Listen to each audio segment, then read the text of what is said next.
Bueno, con nada más y nada menos que con los realizadores de la serie de Netflix, que está ahí en la plataforma de Netflix, los realizadores de la serie El Reino, con Marcelo Piñeiro y con Claudia Piñero. Tenemos el gusto ya habíamos conversado con Claudia a propósito del estreno de la primera temporada, pero ahora los tenemos los dos, y en este momento creo que podemos establecer contacto con los dos, ¿verdad?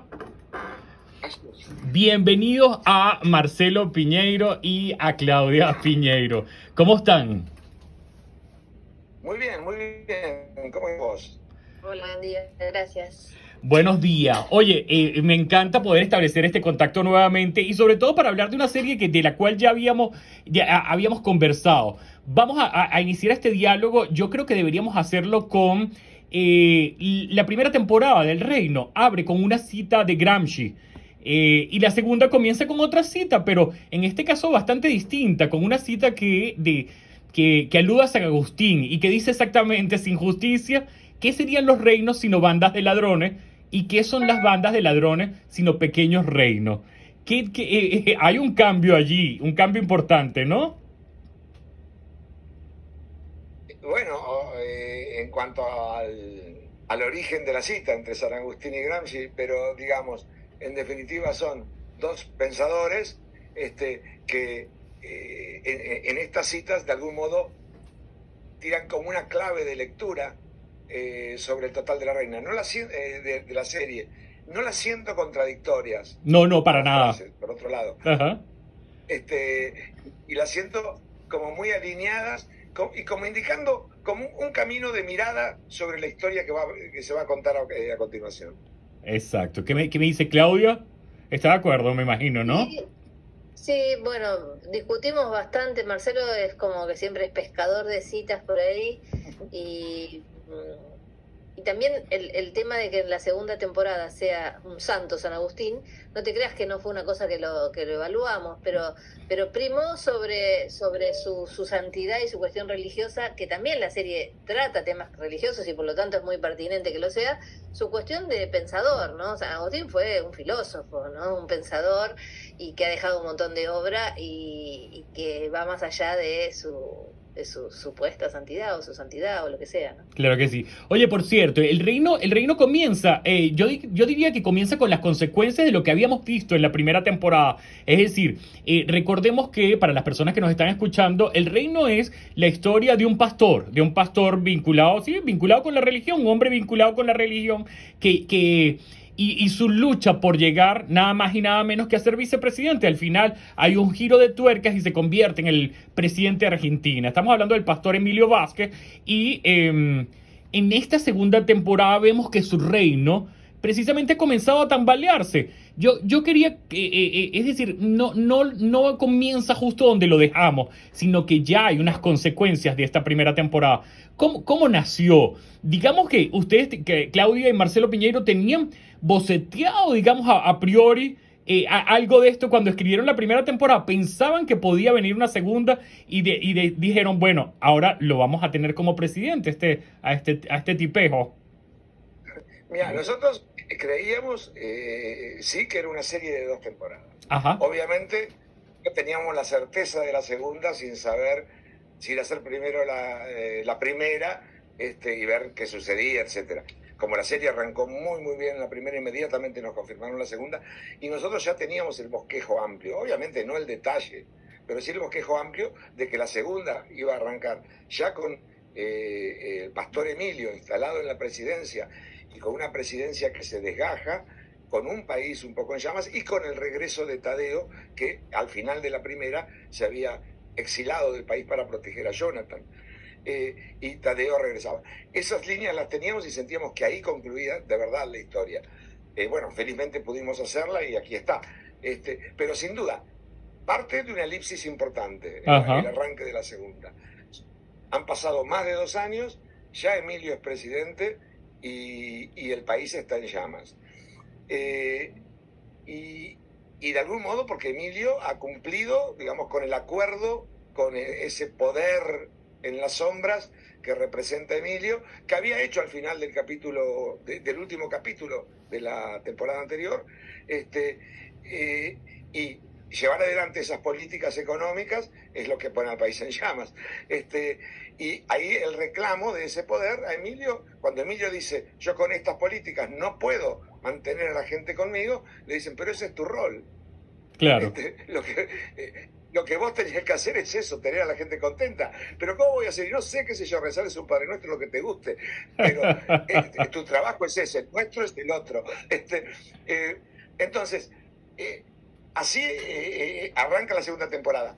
Entonces, nosotros sentimos que claramente la Argentina que cuenta el reino no es la Argentina documental. Es como, digamos, como en el metaverso, ¿no es cierto? Es una Argentina posible. Donde sí, determinadas líneas que sentimos que están subyacentes en la Argentina real, o en la región. Yo te diría, esto va más allá de la Argentina. Yo creo que toda la región, toda Latinoamérica más o menos está en esto. Líneas que están subyacentes, que por ahora no son tan visibles. Nosotros sí, en esta Argentina paralela, en esta Argentina posible, las ponemos más afuera, las ponemos más arriba, justamente para poder provocarle una reflexión al espectador sobre direcciones y líneas que están dando vueltas y que a veces no se nos ponen tan presentes, pero sin embargo nos están amenazando igual, ¿no? Claro, ya vamos a hablar acerca de ese presidente, pero a mí lo que cuando comencé a ver la segunda temporada, yo decía, oye, como escritor debe ser muy rico decir, bueno, ya lo tenemos, ya lo subimos al poder, ya le entregamos al poder, ahora vamos a aprovecharnos de este tipo, vamos a llevarlo a donde lo queríamos llevar. Había algo de eso, había algo de ser superior y decir, ahora este presidente está en nuestras manos, cosa que no solemos tener como mortales, ¿no? No te creas que también estábamos nosotros en las manos de él, porque también pasa como escritores. Ajá. Claro, pasa como escritor que te tenés que hacer cargo de todo lo que pasó en la temporada 1, decidir cuándo arrancás, decidir qué elipsis, como contó Marcelo, qué elipsis hacer o no. Entonces, no tenés la misma libertad que cuando escribimos la temporada 1. La temporada 1 era todo libertad, ¿no? Era todo libertad y ir para adelante con la historia, armando cuestiones que cerraran y demás, pero total libertad. En la segunda temporada ya teníamos, por un lado, una vara muy alta de un público que había visto la serie, que se había enganchado con los personajes, que pasaba Mercedes Morán por la calle y le decían bendiciones, o Peretti lo mismo. Entonces vos ya tenés tan instalada esa temporada que también te genera una responsabilidad y una dificultad, ¿no? Cómo seguir con esos personajes que ya no son casi nuestros, ¿no? Que son de toda la gente que vio en la temporada 1. Claro, es verdad. Bueno, a mí me da mucha risa porque al final eso de tener un presidente en la mano es muy divertido. Pero sigamos con el inicio del reino. Y cuando comienza vemos al pastor Emilio Vázquez y lo vemos completamente alejado, digamos, de su electorado. Lo vemos azotado por los disturbios, lo vemos y hay una frase del principio que a mí me tocó muchísimo porque creo que a lo mejor resume lo que vamos a ver y dice, el poder desgasta, pero yo soy más que un presidente. Hay otra frasecita que creo que la vamos a agregar en unos instantes, pero dice, aquí hay algo que es, adelante, dice, esto es una gran reflexión acerca del poder. Es eso lo que hay detrás del reino, ¿no? Yo creo que Sin sí. duda. Perdóname, Claudia. No, sin duda, y me parece que también estaba en el Reino 1, y lo que nos pasó con Marcelo, que en el Reino 1 el tema religioso tuvo tanta trascendencia y se leyó tanto por ese la serie, que la construcción del poder, que también estaba en la temporada 1, quedó como en una segunda línea para muchos espectadores. Lo que hicimos en este momento es, bueno, tomar esa línea y darle mayor potencia para que se vea, no porque no estuviera en la 1, pero en la 1 se corrió el interés hacia la parte de estos pastores evangélicos y cómo manejaban su templo también, ¿no, Marcelo? Claro, no, y en ese sentido sí, tanto en la 1 como en la 2, claramente no es una serie sobre la religión, sino en todo caso sobre cómo la religión puede ser instrumentada para manipular una sociedad. No es el único modo que hoy sentimos que se está manipulando la sociedad. También existen las fake news, las redes sociales, medios, etcétera. Hay toda una serie de cosas que depende de cada sociedad, una toma relevancia u otra. Pero sí hay una intención de manipulación de las sociedades que era, digamos, nuestra señal de alerta, de lo que medio nos puso en marcha. Y veíamos, sí, que determinadas religiones evangelistas, no todas tampoco, estaban siendo utilizadas en esto. Se veía detrás del triunfo de Trump, detrás del triunfo de Bolsonaro, se veía como direcciones en muchos países hoy. No es el único. En Europa de pronto uno ve que las manipulaciones se dan por otro lado. Si bien ahora también está entrando en España el evangelismo, digamos, ¿no? Pero entonces siempre fue nuestra idea hacer una reflexión sobre el poder. Claro. Y creo que en esta está mucho más enfocada allí. Claro, usted trajo a colación, Marcelo, trajo a colación el tema de la fake news, la manipulación en las redes sociales, que hay un personaje que es muy marcado, que representa este tema de el poder, pero no solamente el poder político y el poder religioso, sino el poder de la información. Y creo que aquí hay, sobre todo, lo vivíamos hace muy poco con el tema, lo estamos viviendo incluso actualmente, con el tema de la inteligencia artificial. Recientemente veíamos esa fotografía del Papa vestido con unas chaquetas muy fashion, y es el tema de una cosa terrible lo que estamos viviendo. Hay mucho de eso en el reino, ¿no? Sí, toda la primera manipulación que hace el personaje de Osorio, o sea, el plan está basado también en eso, o sea, no lo podrían hacer sin esa manipulación de los medios tradicionales y de las redes, porque lo que se les escapa de los medios, es como que el poder manejó muy bien siempre los medios tradicionales, ¿no? Los medios tradicionales era muy fácil de cooptar con el poder.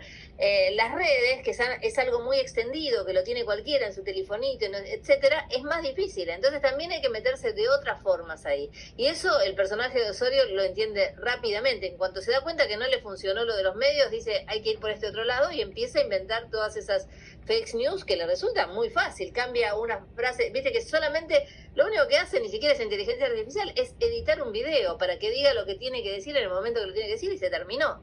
Eso hoy con inteligencia artificial sería aún peor, porque le podríamos hacer decir a Tadeo lo que quisiera Osorio que dijera, ¿no? Acá era solamente combinar frases. Exacto. Así que, sin duda, eso es lo que estamos viendo permanentemente. Y ahí también nosotros, si bien en el capítulo 6 de la temporada 1 es muy didáctico respecto al uso de las redes sociales y de la manipulación de la verdad y de la fake news, etcétera, en esta temporada tenemos más, por un lado, la utilización de las redes sociales por el lado del poder, como es todo el personaje de Osorio y de Lautaro, etcétera, pero a su vez cómo las redes sociales también viralizan y hacen popular a un personaje como Tadeo, que si no quedaría totalmente circunscripto a los pequeños poblados en los que está realizando su acción.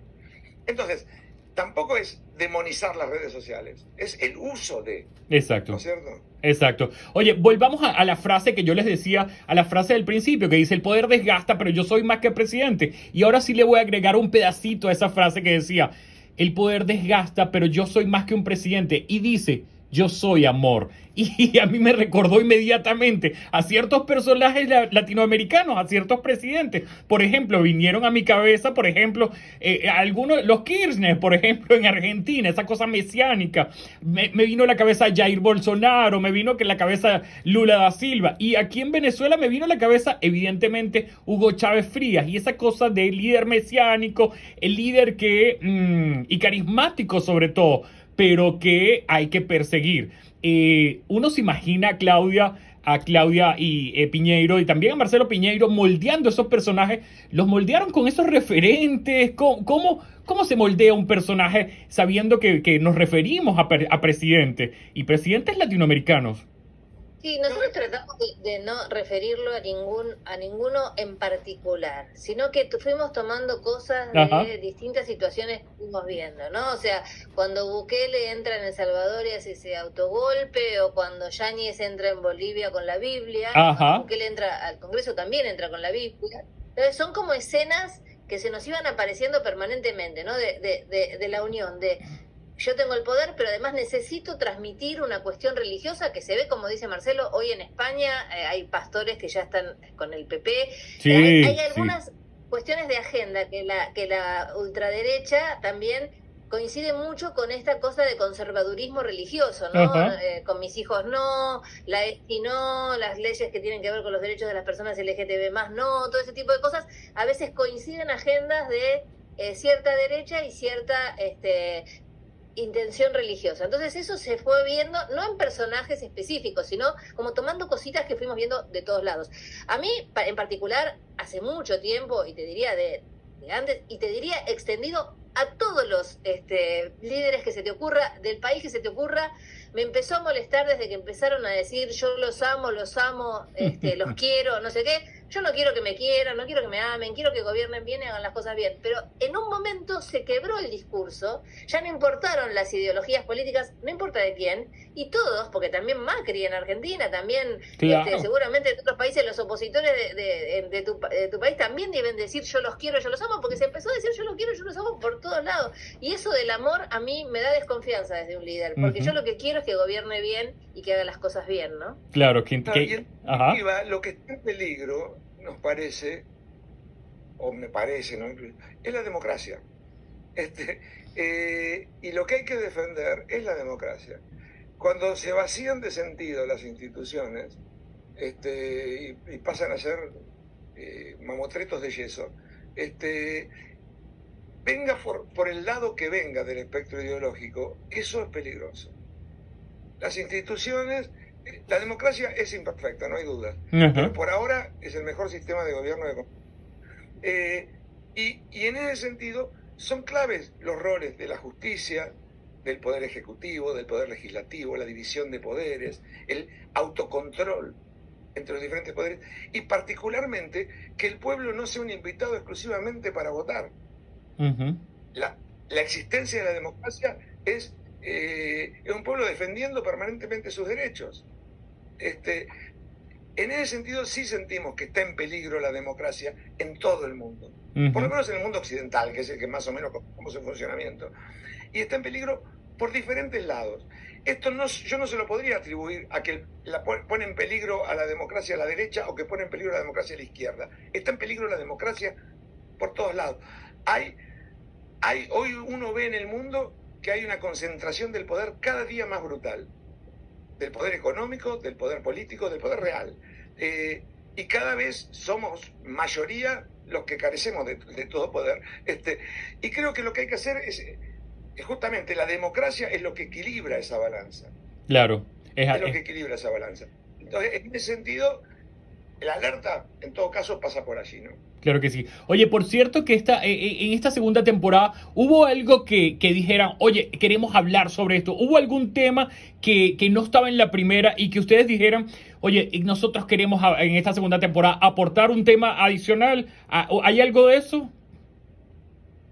Yo como guionista, más que temas, lo que quería era poder desarrollar algunas líneas secundarias de personajes que nos habían quedado rezagados. Ahí aparecen temas a veces, ¿no? Pero yo lo pienso más en función de historias de personajes que de temas. Entonces había toda una serie de personajes, como puede ser, por ejemplo, el que hace Sofía Gala, que es la mujer de Pablo, ¿no? Con el nuevo pastor. Sí, sí. Tadeo mismo en la temporada 1 era un personaje no secundario, pero no era el protagónico. El protagónico era más el pastor Emilio y el personaje que hace el Chino Darín. Y Tadeo nos parecía que era un personaje que tenía que crecer. Entonces, más que nada, me parece que lo que teníamos muy conscientes es que había personajes que tenían una vida muy importante, algo para contar, y que no lo habíamos podido desarrollar como hubiéramos querido en la temporada 1 por una cuestión de espacio y de líneas dramáticas, ¿no? Claro. Por cierto que esta es una temporada de muchos secundarios, ¿no? Sí, tiene muchos personajes, digamos, que son por un lado los que veníamos trayendo de la temporada 1 y se suman personajes. En ese sentido, tanto para escribirlo como para dirigirlo, fue un desafío enorme, ¿no? Porque al tener muchos personajes tenés muchas líneas narrativas que tenés que hacer que vayan avanzando y que funcione esa conjunción narrativamente. Mi sensación es que lo hemos logrado, pero sin duda hay una cantidad grande de personajes que tienen que ver con el relato. Digamos, lo que también hicimos es un cambio en el tipo de estructura narrativa. La temporada 1 claramente tiene la estructura narrativa de un thriller. Hay un asesinato en el capítulo 1, sí. Sabemos quién es el asesino, exacto, pero no tenemos idea por qué hay detrás. Y lo que se trata de ir develando, a la vez que vas presentando los personajes y las cuestiones en juego, lo que se trata de ir develando es por qué fue ese asesinato. En esta, la segunda temporada no tiene la estructura de un thriller, sino yo te diría que tiene más bien la estructura de una épica, en el sentido que como conformando, entre comillas, ejércitos que van inexorablemente a enfrentarse. En ese sentido, era una estructura narrativa totalmente otra, que implicaba otro tipo de manejo de los personajes. Donde ya no importaba tanto en la irrupción de los nuevos personajes conocer su pasado, sino cómo accionan en este presente que los va llevando inexorablemente a un enfrentamiento. Claro, qué bueno. Oye, nos queda muy poco tiempo de la entrevista. Claudia Piñeiro, Marcelo Piñeiro, estamos estableciendo contacto con Argentina y hablando acerca del Reino, la segunda temporada del Reino que está en Netflix y que tienen que ver porque es estupenda. El Reino 2, Claudia, Marcelo, me imagino que ahora quedaron con el gusanito de Netflix, quedaron con el gusanito. Existe, yo me imagino que el Reino queda aquí, pero... existe la posibilidad de que vuelvan a juntarse, que vuelva esa mancuerna a funcionar para algo nuevo en Netflix. Sí, mi idea, por lo menos, vamos a ver qué dice Claudia. Ahora me entero. Mi idea es seguir trabajando con Claudia, sin duda. Y Netflix aparentemente ha quedado muy entusiasmado con nosotros, quiere seguir trabajando con nosotros.